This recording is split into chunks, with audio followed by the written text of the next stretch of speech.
Hi, everyone. Welcome to Turning Point. I'm your host, Blaine Bertsch, co-founder and CEO at Dryrun, where we help you forecast your cash flow, model scenarios, and understand where you're headed with your business. And really excited today to have joining me Lior Pozin, co-founder and CEO at AutoDS, and looking at your company before we got kicking off here, and it looks really interesting. You got a really interesting background as well. So I'm excited to chat today. Thanks for coming on the show. Hey Blaine, thanks for having me here today, and I'm excited about this episode. Yeah. I always like to dive in and get a bit of an understanding of how you became an entrepreneur. Let's go right back to the beginning. Where was your first inkling that you'd like to be an entrepreneur? Sure, so I came from a family without an entrepreneurship background or business background or something like that. When I was 14 years old, I was looking to buy a cell phone online. And I saw an opportunity with e-commerce there because I saw the same phone in other websites for much more expensive price. So Mm, I just tried to flip the same phone. And that's how I started. And then I had some e-commerce businesses here in my country. I also was a developer at the same time, freelancer.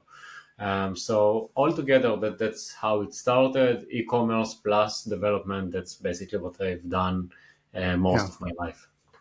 So what was your first business like? What that sort of experience with that cell phone? It's interesting because it's as we talk with entrepreneurs is so often they come in with either expertise or they see an opportunity, and it sounded like you saw this opportunity and sort of jumped on it. So what was the first kind of what you would consider your first business that stemmed out of that?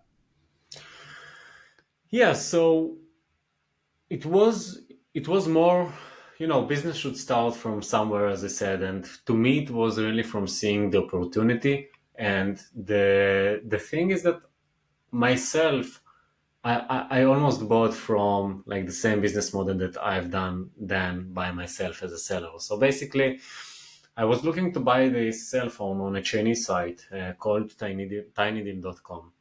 And then I wanted to check if I can buy the same phone on eBay. And I found it, but it was for a much more expensive price than on tinydeal.com. Yeah. So then I saw the opportunity. I saw that this seller was selling already multiple this cell phone already multiple times, because on eBay you can see how many times this specific product was sold.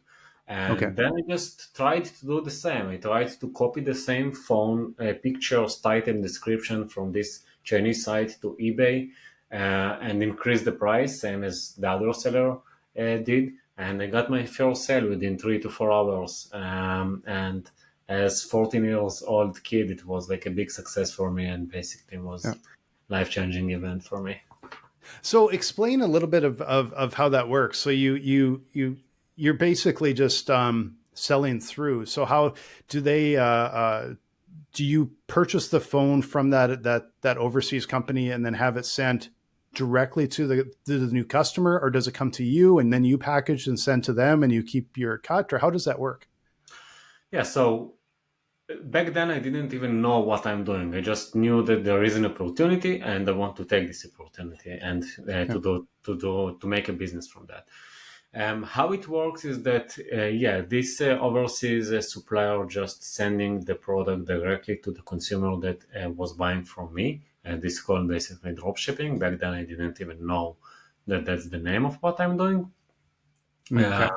But you just put the all the information of the end consumer who bought from you on the supplier's site, and then the supplier ships the product directly from their warehouse to your consumer.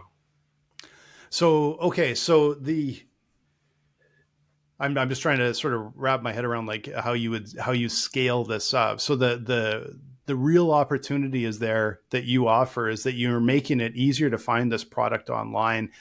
They're, in this case, they're more comfortable maybe with eBay. They find it easier. They understand the product, and then it's really just like a big sort of supply chain management sort of opportunity, I guess. Eh? Yeah, the opportunity is that if you give more people the like, if you bring a new product to a marketplace, that still wasn't there without you. So basically, you bring value to the marketplace, you bring value to the buyers, and you bring value to yourself as a business where you can leverage all these opportunities. So yeah, Yeah. the opportunity is there because some products just don't exist on the marketplace where you want to sell them, and you bring the buyers to the marketplace because you post there something that wasn't there before. Yeah. Yeah. So how did you move on from the kind of that first sale? How did you start to like kind of build that business after that first successful transaction? So this whole experience brought me to this e-commerce world, and from there I started to sell. It, I call it manual dropshipping, but like physical dropshipping. Hmm. I was selling e-cigarettes in the school. So basically, I created some connections to Chinese suppliers for other products that I was selling on eBay. Hmm. And then I ordered the e-cigarette for myself, and they came with that to the school. And some other people asked me to get the same product for themselves. So what I said is that, okay, give me money, Yeah. pay me for this product, and I will bring it to you within 21 days. And that's what I've done. And basically, that was like my first physical e-commerce business, or not e-commerce, just physical commerce business. Yeah. Um, and then I started e-commerce store for these e-cigarettes. I was selling it in different forums manually. I was just going as a sales rep to different forums and starting to offer this e-cigarettes to people who were chatting in these random forums. Yeah. Um, then at the same time, the second thing that I've done all my life, except of the e-commerce, was the technology. So I had some forums by myself Hmm. that I created just for fun, for me, for friends in the school, and then I started to give it as a service to other people who needed forums. Yeah, so Yeah. and that's how these both things involved with me together, because I always tried to use also the technology for the e-commerce and to find what to sell with the technology. So first it started with cell phones, then it was random products, then it was virtual products that I was selling also on eBay, like different services that I was offering there. So this sort of experience, you started to figure out, like obviously you kind of had a business going, you were making some money from it, you're kind of learning the ropes. How did that, like, what sort of challenges did you start to see in that model that would start to eventually kind of lead into what you're doing today? Like, what were some of the challenges that you started to see in this whole model? The main challenge for me was the scale. It was really hard to make significant profit from working manually. So I could make some, extra income, which could be okay, but I wanted to make this business as a full-time business.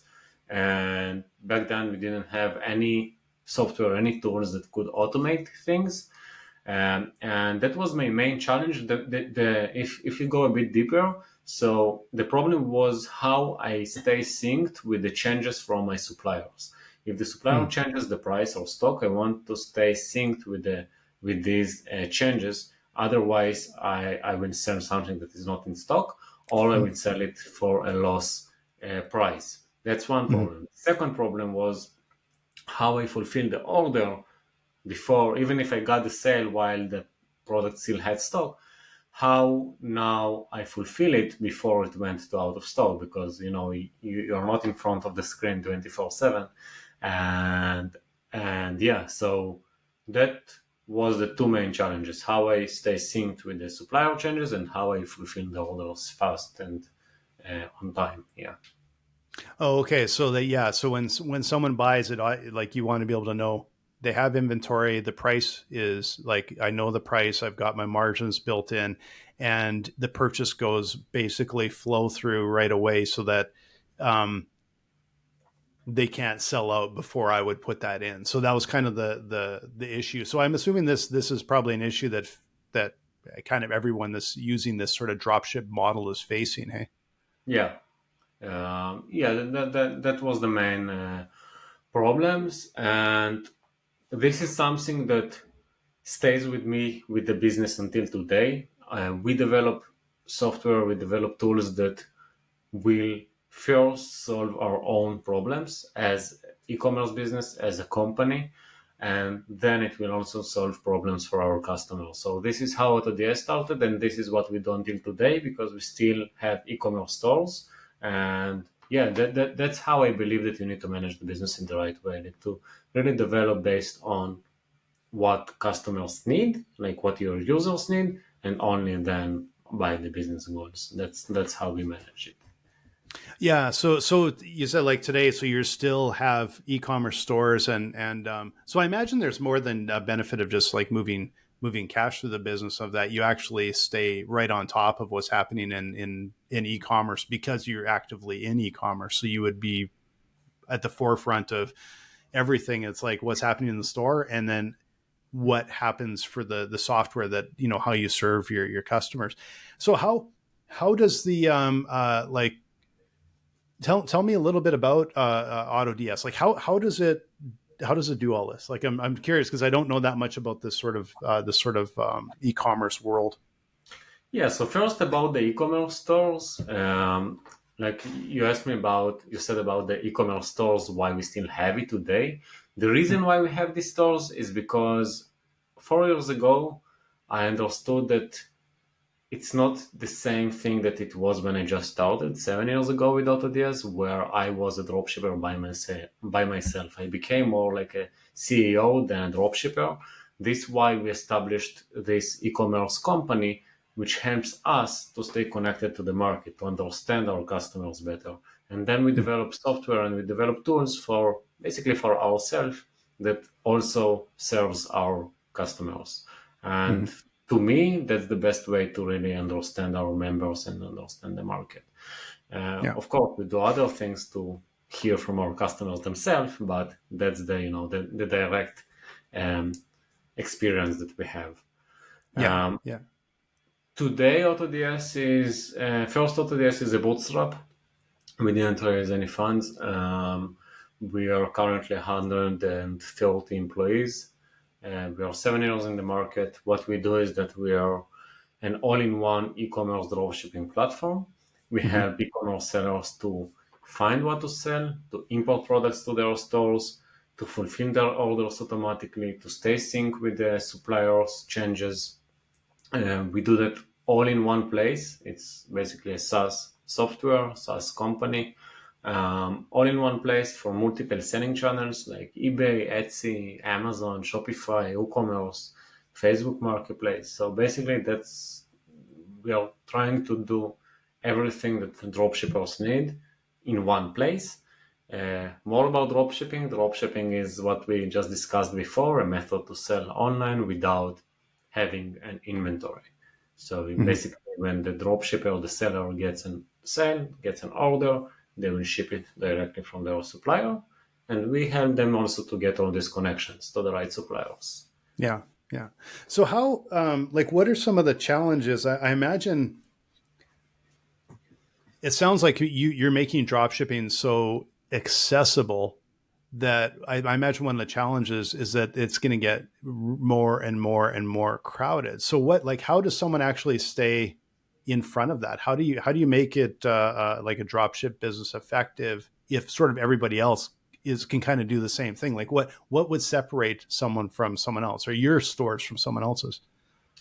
Yeah, dropshipping becomes more saturated, that's true, but also there is more market. Like the market is growing, the e-commerce market is growing. It depends on the market. If you sell on eBay, it's more about how many products you have, what keywords you take, and consistency, and like just staying consistent as a business, giving the best customer experience to your users, so your store will not get suspended. While if you sell on Shopify, for example, or on your custom store like Wix, Shopify, WooCommerce, it's more about how you drive traffic, what marketing you're doing, how creative your campaigns, because we give you we basically give you everything you need, what product to sell, all the suppliers, but we can't do the marketing for you. Yeah. For eBay, we can't manage your support for you and give the right user experience for your users. Mm-hmm. And because there basically you don't really need to do marketing. eBay are doing it for you. So that's the difference. Yeah, 5-6 years ago, it was a huge advantage to have a software that doing everything for you automatically. Today, everyone uses the software, so it's more up to dropshippers how they improve their businesses. So Yeah. we support them, but we don't do that for them, of course. Yeah, no, for sure. So, and I imagine you must have like those superstars at the top that have figured a lot of that out, that figured out the business model, the marketing model, and are doing really well. And then I imagine there's some on the other side that think they can just sort of get away with plugging it in and walking away. I'm guessing, right? Um, what sort like what do you see? Where do you think this market's going based on the barrier to entry is quite low, but the barrier to success, I imagine, is quite competitive. Where do you see the market kind of going? Yeah, it's growing. More and more people are succeeding, but also a lot of beginners who just trying dropshipping, thinking that it's an easy way to make money, and then they churn from the market, from the Mm-hmm. business, which is okay. The market is moving more into being creative, into selling in multi-channel, not just sticking only to eBay or only to Shopify, but selling on all of them together. Um, it's more about giving the right user experience, as I said before, but also about the right marketing campaigns. 3 years ago, you could run Facebook ad for a cheap product and be ROI positive. Today, it's almost impossible to be ROI positive for cheap products with dropshipping on Facebook. Mm. But there are other places like TikTok today where you can just create an interesting video and skyrocket. People are making like tens of thousands of profit from organic traffic from like within like overnight. Some people Mm. just starting, they have a good idea for creative, and then they succeed like boom, Yeah. it can be really in a day, and that's where I believe it moves. Uh, Multi-channel creativity and user experience. Yeah. And And the interesting thing to me is that it's it is all the marketing and supply chain versus the product itself. Because the product itself, the stuff that's most effective for drop shipping, I'm guessing, is it can be sold like everywhere. Like you are there's it's not necessarily a really unique product at all. It's basically just helping people to find a product that is probably more of a common type thing, or are you, what are you seeing in sort of that area?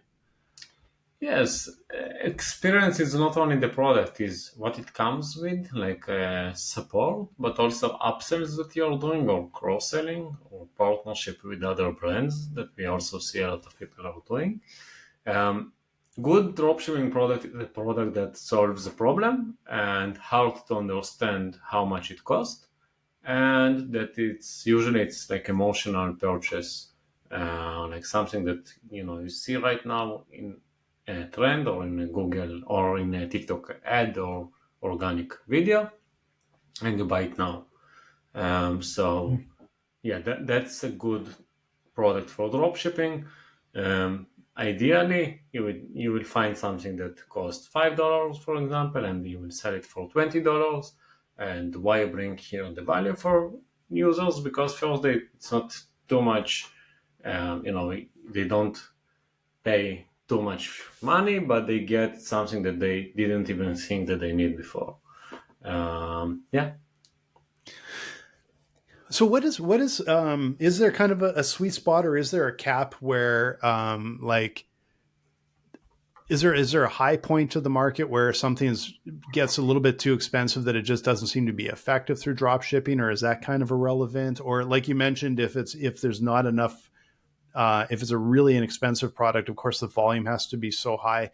Is there a sweet spot where this works really well, or types of products that it works really well for? Yeah, so usually it's really the like $5, $10, but there are other strategies. You can have high ticket products and really advertise it on Facebook ads, Okay. because you have more budget to spend, and because even if you don't make 3x on the product but only 30% profit, but it's on $100 product or 200, so it's already $60 that you make in profit, and you can spend more on the advertising. Mhm. Another trend that we see that's going more and more is branding. Today, dropshipping isn't like what you had before, where you could send things from overseas without any branding. Today, our dropshippers, at least, they send to our warehouse. We do quality insurance. We make sure that the product is really good. We put some thank you card inside the product. We brand the package, and then we ship it to the end consumer. So it's more became a game of branding your products and packaging. Okay, so that sounds like I didn't really realize that. So you actually are for all the products, or just some of the products, you're actually being a middleman where it comes to the warehouse, and you can do some fine tuning and then forward it on. Yeah, we call it two-step dropshipping. So we first ship it to our warehouse, we do inspection, we do quality insurance, we repackage it, we add, maybe we tweak the product or something like that, and then we ship it to the end consumer. So we do Oh, add okay. value to the consumer because they get really higher quality products. It's not today you have 10 different manufacturers in China who sell the same product but different Mhm. qualities. And Oh. so this way you make sure that your customers really get high quality product, and again with your branding on it and not something in a language that people can't understand who get it. So you mentioned that's really interesting. So there's various companies that'll make the same product, but in different sort of qualities, I guess.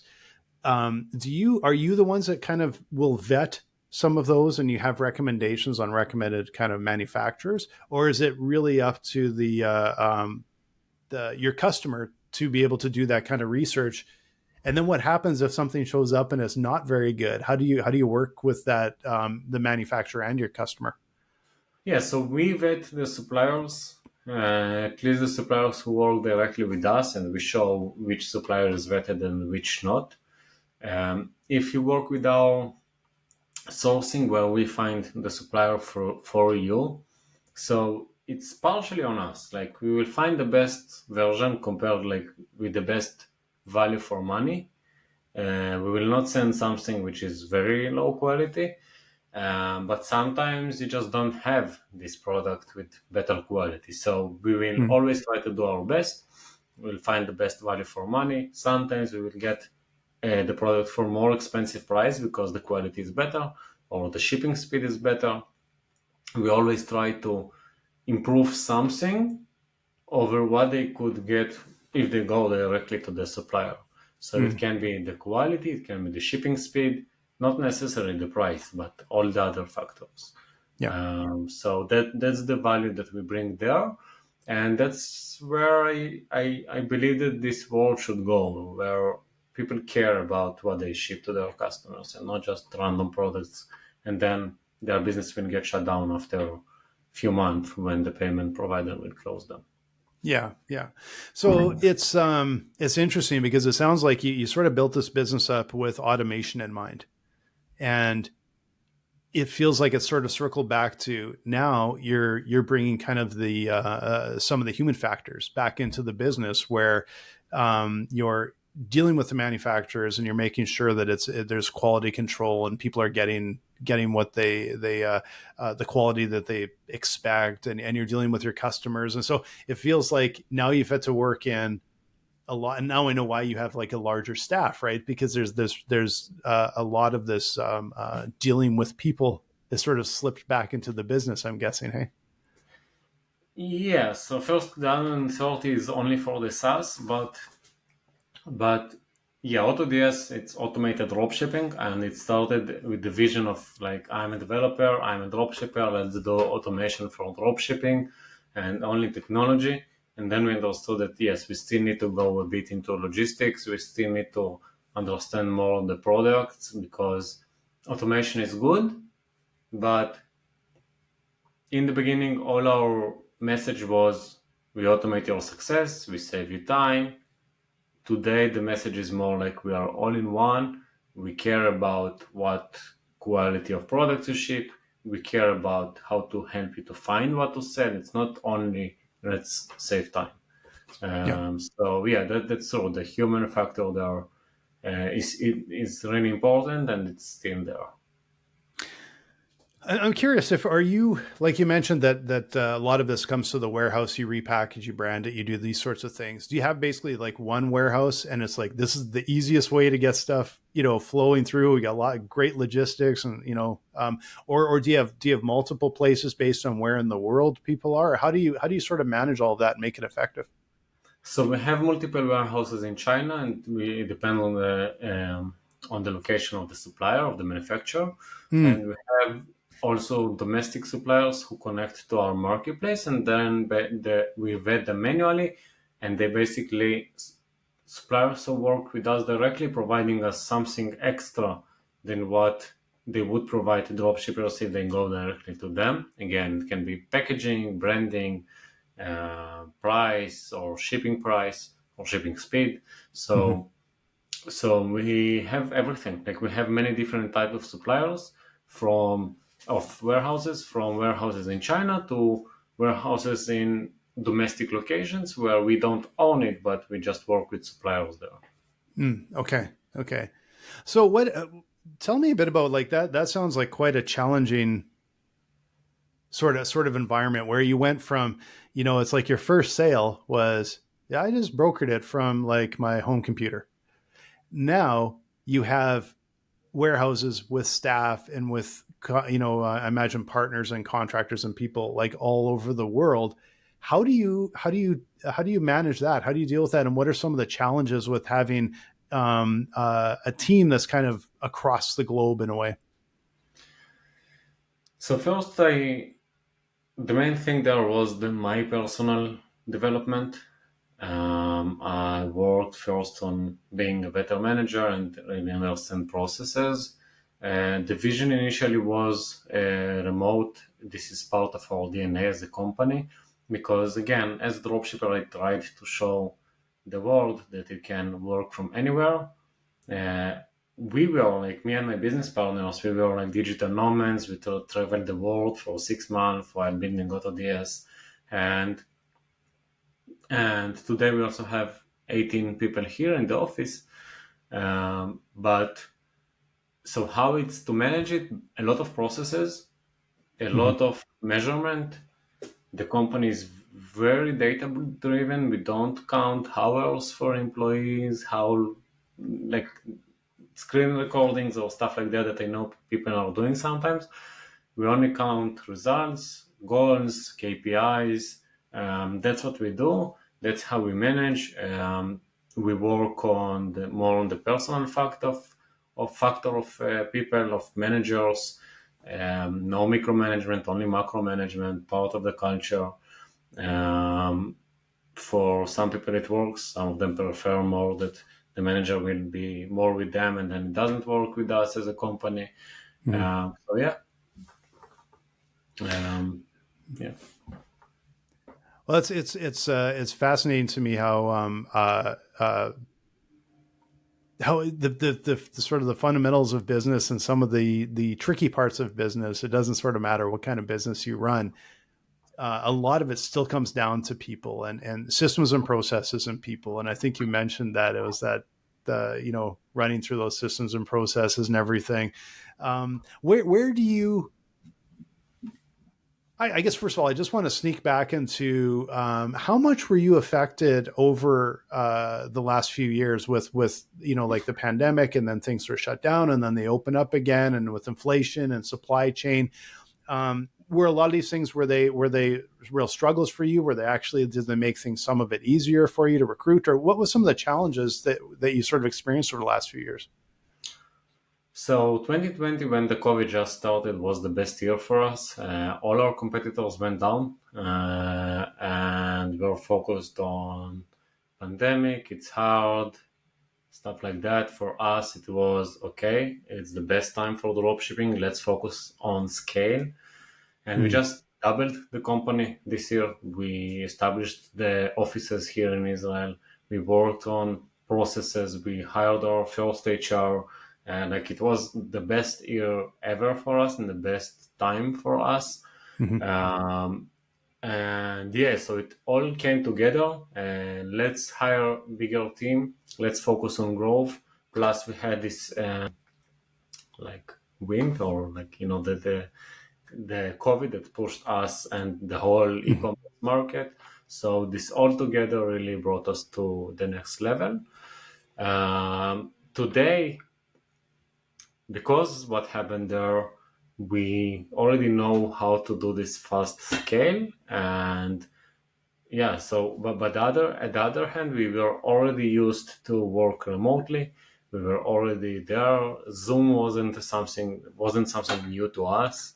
Mm-hmm. We That's how we worked before. And yeah, it really pushed the e-commerce market higher a lot. We were afraid that after the COVID it will be more complicated, but what I know today is that when you build the right processes and you keep focusing on growth, it will be okay. So Mm-hmm. what we were always good at is taking our budget, taking our resources, and reinvest it to the business to keep growing. And Mm-hmm. it worked for us back in the COVID, and it worked for us in the beginning of the business, and it works for us today. It's interesting because we've talked with other founders that the same sort of thing. Like some really suffered through COVID, and some just like skyrocketed and grew because they were in the kind of right industry at the right time, and executed really well for that. Where like now the things are like kind of, it's open back up, but there's still some challenges with inflation. Still, like where do you foresee things moving over the next few years? What do you think some of the challenges will be for your customers and your business, and what are some of the opportunities that you see on the horizon? So to us, it's I always said that the good part about our business and about being a bootstrap is that you're very cost efficient and effective, and you have to be efficient. And for us, nothing changed. So we kept focusing on being very effective, very calculated, and I know that for many founders, many companies, it was hard because of the recession and everything like that. But to us, it just proved what I always said, that you need to doing things right from day one and not hoping to fix things when you grow, or that someone will just come and give you more budget and Yeah. save the business. So that was always my approach, and yeah, it showed as the right thing. And yeah, so to us, we just keep focusing on growth, keep focusing on being profitable, keep focusing on building things in the right way from like during the time we go. Um, some of the scale came with the scaling like pain, because I wasn't prepared for that as a manager. I Mm-hmm. not always been to the things in the right way, and today the same. I'm sure that a year from now I will say that I did stupid things today, but Yeah. that's part of the game, and we always try to read more, to improve more, and yeah.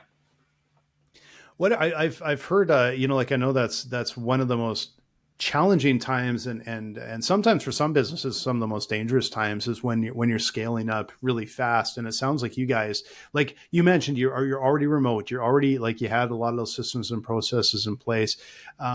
But what were some of the challenges that you really had to overcome during that fast scale that is just going to affect any business that's scaling fast? Yeah. So look, for example, we doubled the amount of customers within a quarter, and Wow. like the support wasn't ready for that, Mm-hmm.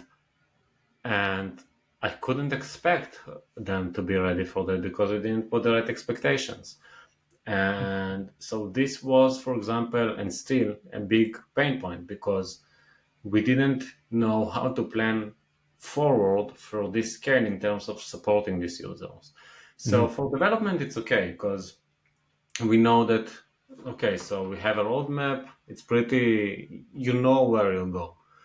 Like I'm not talking about the first time of the business where we had a lot of bugs and stuff like that, and then we really didn't prepare for this technical part. But Mm-hmm. at scale, it was really complicated to us to support all these new customers and to be in the right structure from day one, or not from day one, like ahead before the scale to support all this growth. And that was the main pain point for us. We are still working today on seeing how to prepare for this situation ahead. So what we do, for example, is that we measure how many tickets in average one customer creates. We are trying to predict the growth, and then we try to hire people ahead and not after the crisis. Yeah. So this is like one of the things that I can say were really hard for us. Yeah. Yeah. You're kind of speaking our language here because that's what we're all about is seeing what's coming ahead of time before it hits. So you actually are being proactive and not reactive all the time. So Yeah. I love that sort of direction, especially really leveraging data for your business. Um, so this has been a really interesting conversation, Lior. How can people find you? Like who should be reaching out to you? Who can you help today, and how should they find you guys? Yeah, so I would say that my main focus is really to share more inspiration for entrepreneurs, for business owners. So follow me on Instagram or on LinkedIn, Lior Pozin. And yeah, that's my goal, to help entrepreneurs for dropshipping and not for dropshipping. Yeah. Yeah, no, that's terrific, and it sounds like a really fascinating business, and it also sounds like I love some of the things you've been saying about AutoDS. Besides making it easier, it helps bring quality and quality control to drop shipping. And I think that's just really important. It's really nice to see that you're leading the way in quality and making that world a better place in that way, and I really appreciate that. But thanks so much for being on the show. This was just a really terrific conversation. I learned a ton. You a lot of times it's more of conversational. This time I didn't know anything about this, so I just kept peppering you with the questions, and I enjoy learning about this today. So pretty fascinating episode. So, thanks for being on the show, and thanks everyone for watching the show today. Again, I'm Blaine Bertsch, co-founder and CEO at Dryrun. If you're looking for a way to forecast your cash flow, model scenarios, understand where your sales are going for your business, and make some really smart decisions, come and visit us at dryrun.com. Thanks Thanks again, for Lior. It having me. was just a really great chatting with you today. Thanks for having me. It was great.